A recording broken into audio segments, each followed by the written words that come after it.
velocidade, Vinícius. Bota na frente. É só fazer, Vinícius Júnior. Vini.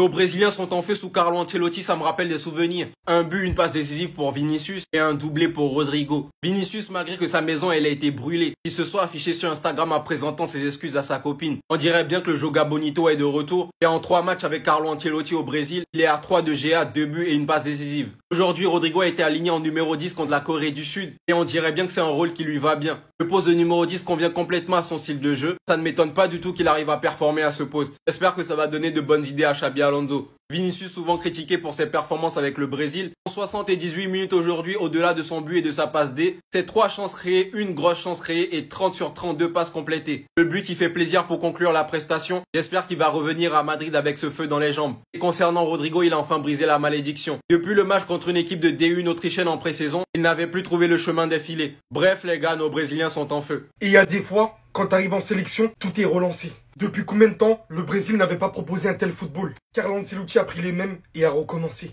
Depuis quand on n'avait pas retrouvé cette complicité? Ça vous fait pas du bien? Vinicius qui fait ce qu'il a à faire sur son côté. Envoie une passe au Rodrigo qui laisse passer par son intelligence de jeu. Qui vient à Casemiro, Casemiro qui lui remet direct. Et Rodrigo qui vient terminer ça. Ou encore passe de Vinicius pour le but de Rodrigo pour une deuxième fois. Sans parler de son but personnel à la fin du match où celui-ci vient tout clôturer avec le 5-0. Vinicius ayant fait ressortir le Vinicius qu'on connaît durant cette match. D'une individualité fantastique. Mais ce n'est pas tout.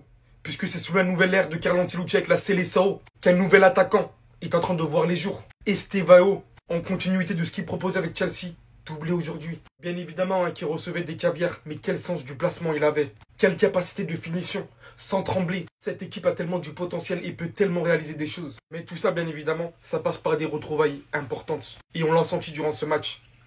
On l'a senti durant ce match qu'ils se sont tous manqués entre eux. Que les retrouvailles avec Carlo Ancelotti, ça fait du bien. Comme une certaine safe place. Et c'est ce qu'il leur fallait à ces Brésiliens. Pour revenir ensuite au Real Madrid, tout casser. Militao, il vient d'humilier un joueur à l'entraînement du Brésil. Qu'est-ce qu'il lui a fait? Mais attendez. Mais attendez. Mais non. No face, no face. Même loin là-bas, tu fais rodave. Même les défenseurs, ils t'humilient. 220 jours. 0 but marqué. Un petit peu encaissé. Là, carrément, fallait même quitter l'entraînement. De toute façon, t'es un habitué.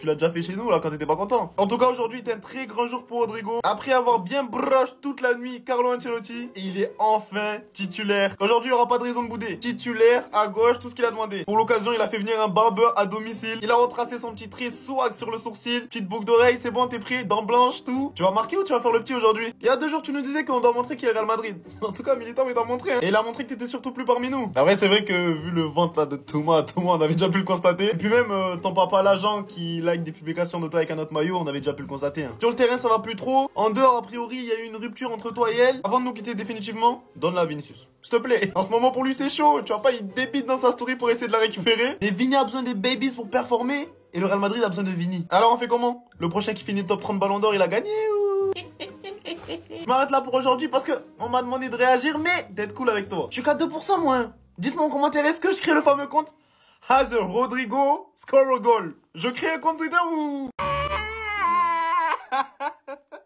Qu'est-ce que je viens de voir? De toute façon, je pouvais pas manquer l'information. Je pouvais pas faire l'aveugle. Sans même aucune formule de politesse, sans bonjour, ni au revoir, ni comment tu vas. Tiens, ça me balance des stats. À ce que je vois, vous cherchez à ce que je me défende, c'est ça? Eh bien, aujourd'hui est un très grand jour. Je vais agir de manière mature. Je ne le ferai qu'une fois et pas 2. Voilà, enregistre pour plus tard, fais tout ce que tu veux, ressors-le après. Fais, enregistre, voilà. T'as fait ta capture d'écran vidéo?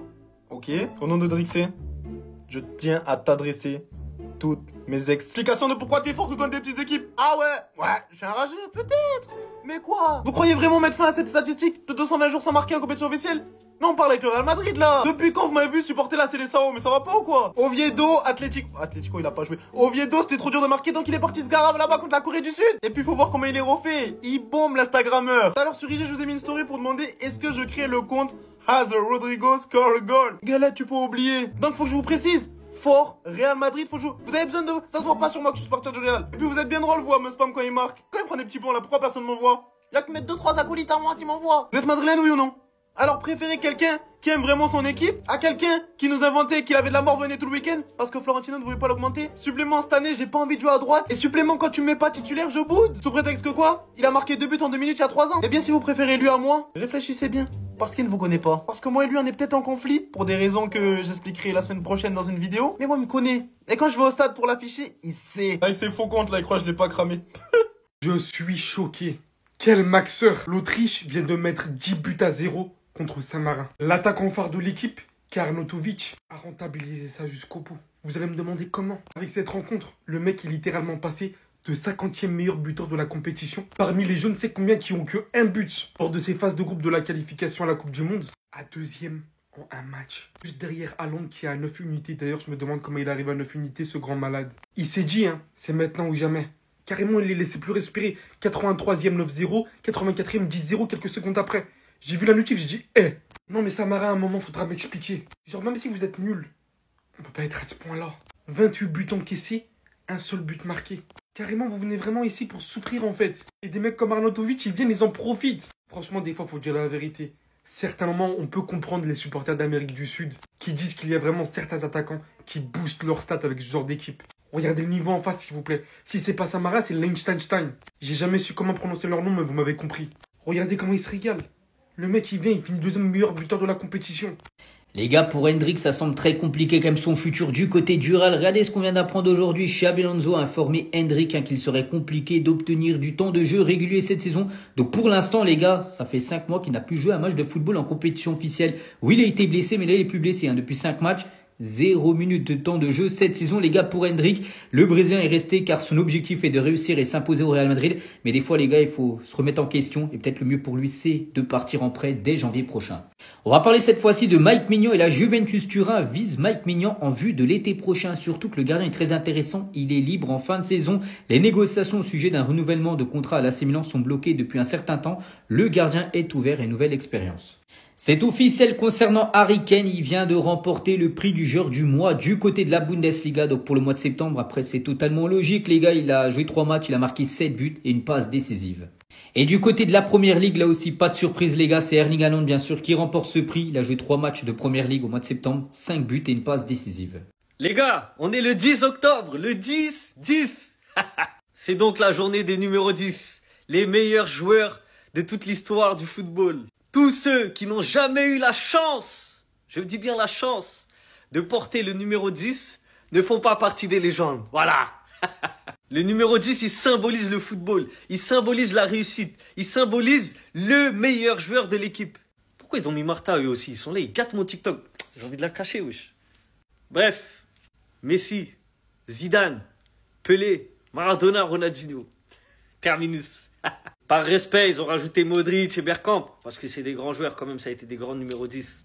Et ne croyez surtout pas que je suis en train de dire que R9 n'est pas une légende. R9 a eu le 10. Il a eu la chance d'avoir le numéro 10. Il a pris un ballon d'or avec le numéro 10. Donc lui aussi on le met dedans. Mais tous les autres, je dis bien tous les autres, qui n'ont jamais porté le numéro 10, en tant que joueur professionnel, allez pas me chercher des photos à 6 ans, 7 ans. Bah, ils ne seront jamais dans la légende comme ces joueurs-là. En fait, légende du sport, tu vois, légende pas que du foot, légende du sport, mais qui vient du foot, bah, c'est avec le numéro 10. Ça va avec. Numéro 10 et légende du sport, ça va ensemble. Le numéro 10, c'est la clé pour rentrer dans la porte des légendes. Voilà. Les gars, j'ai mal pour Randal Kolo Muani. Non, là, j'ai de la peine pour lui. Randal, qu'est-ce qui se passe? Randal, t'es multimillionnaire, mon gars. Qu'est-ce qui se passe? On sait que sportivement, c'est compliqué. L'après-PSG, il a été dur. Mais quand même, tu peux pas te laisser aller. Tu peux pas te laisser aller de la sorte. Tu vas pas me dire qu'à London, il n'y a pas des barbeurs. Là, Randal, faut que tu te ressaisisses, mon gars. On est ensemble. C'est du PSG, c'est pas grave. Oublie, passe à autre chose. Mais tu peux pas te laisser aller comme ça, là. Il y a des trous partout. Laisse tomber. Il faut que tu restes digne. Reste digne, quand même. Tu représentes le 93 jusqu'à London. Donc fais ça bien, mon gars. Là, je suis parti chercher quelques barbeurs à London. Mon gars, si moi je trouve, toi tu peux trouver, t'es sur place. Regarde, ils sont bien notés. Il y a 1400 avis, 4,9. Mon gars, va dans un de ceux-là, là. Je t'ai donné 4 adresses. Mais tu peux pas venir te présenter comme ça. Tu représentes la France, tu représentes le 9-3, tu représentes les Congolais. Tous les Congolais que je connais, moi, ils ont les contours soignés tout le temps. Randall, fais attention, s'il te plaît. T'as des responsabilités, mon gars. Tu peux pas venir comme ça à l'entraînement à Tottenham, je suis désolé. Les gars, la FIFA, ils veulent mettre toutes les coupes du monde en hiver.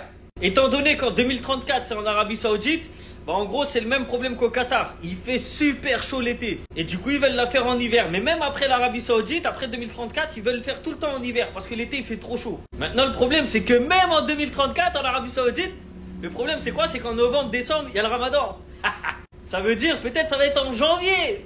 J'avoue, ils peuvent pas faire une Coupe du Monde sous Ramadan. C'est pas bon, on va rater tous les matchs. En tout cas, voilà, il a déclaré, même pour jouer dans certains pays européens en juillet, il fait extrêmement chaud. Maintenant, le problème, c'est que nous, on va galérer l'été. S'il n'y a pas de Coupe du Monde l'été, on va faire quoi? Déjà, la trêve, c'est long. Alors, s'ils enlèvent la Coupe du Monde tous les 4 ans les étés, là, c'est compliqué. Hein. Après, ils vont faire la même chose avec l'Euro, etc. Parce que, bah, si à la Coupe du Monde, il fait trop chaud, à l'Euro aussi, il fait trop chaud. Hein, c'est la même chose. C'est d'ailleurs pour ça que la CAN se joue pas en été. C'est à cause de la chaleur aussi en Afrique. Donc, est-ce que vous êtes pour ou vous êtes contre le fait de mettre toutes les Coupes du Monde les hivers, en hiver, plus l'été? En tout cas, ça pourrait être en vigueur à partir de 2034, les gars. Et toutes les Coupes du Monde qui vont suivre. Les gars, j'ai une question. Comment définir une légende du foot? Moi, je veux votre avis. Qu'est-ce que vous prenez en compte pour définir une légende du foot? Une légende de ce sport? Une vraie légende? Est-ce que vous prenez en compte que le palmarès? Que les stats? Que les moments iconiques? Que le talent? Que l'aura? Ou bien tout? Ou bien plusieurs de ces points-là? Et quand je dis légende, je parle de vraies légendes. Pas ça a été un grand joueur. Ou ça a été un très bon joueur. Moi, personnellement, pour moi, il faut un peu de tout. Il te faut ton palmarès. Si t'as pas de palmarès, surtout avec ton pays, c'est dur d'être une légende absolue de ce sport. C'est triste, hein, mais je l'ai déjà dit de toute façon, mais pour moi, les plus grandes légendes de ce sport ont gagné avec leur pays. Pour moi, le fait de gagner avec ton pays, ça te met un peu au-dessus des autres. C'est un fait. Quelqu'un qui a 500 buts, 5 Ligues des Champions et qui n'a pas gagné avec son pays, voilà, je vais le mettre en dessous de quelqu'un qui a 400 buts et qui a 3 Ligues des Champions, mais qui a gagné avec son pays, par exemple. Donc pour moi, le palmarès total, et notamment avec la sélection, c'est très important. Mais il n'y a pas que ça, parce que vous allez me dire, ah ben Rami, il a gagné une Coupe du Monde, on vous connaît déjà. Pour les joueurs offensifs, bien évidemment, il faut des stats dans les plus grandes compétitions. Championnat, oui, mais aussi Ligue des Champions et Coupe du Monde ou Euro, ou Copa, etc. Moment iconique. Pour moi, si t'as pas de moment iconique, t'es pas une légende. Quand tu penses à une légende, t'as forcément des moments iconiques. Et t'en as pas que un. Sinon, t'es pas une légende. Du talent, bien évidemment, il en faut. Parce que c'est ça qui nous fait rêver. Tu vois, il y a des joueurs qui font pas rêver, tout simplement. Et malheureusement, c'est dur de les mettre dans les légendes. C'est très dur. Et le dernier point, c'est l'aura. Est-ce que pour vous, il faut de l'aura? Il faut une histoire derrière? Il faut du caractère? Moi, je pense pas. Parce que quand on regarde un mec comme Messi, bah, il a pas d'aura, en fait. Il a aucune aura, en réalité. Un mec comme Iniesta non plus, il a pas d'aura. Et ça n'enlève en rien que ce soit des légendes. Donc voilà, donnez-moi votre point de vue à vous, j'ai envie de savoir. Est-ce qu'il faut un peu de tout? Est-ce qu'il faut que 2 trucs et 3 trucs? Dites-moi.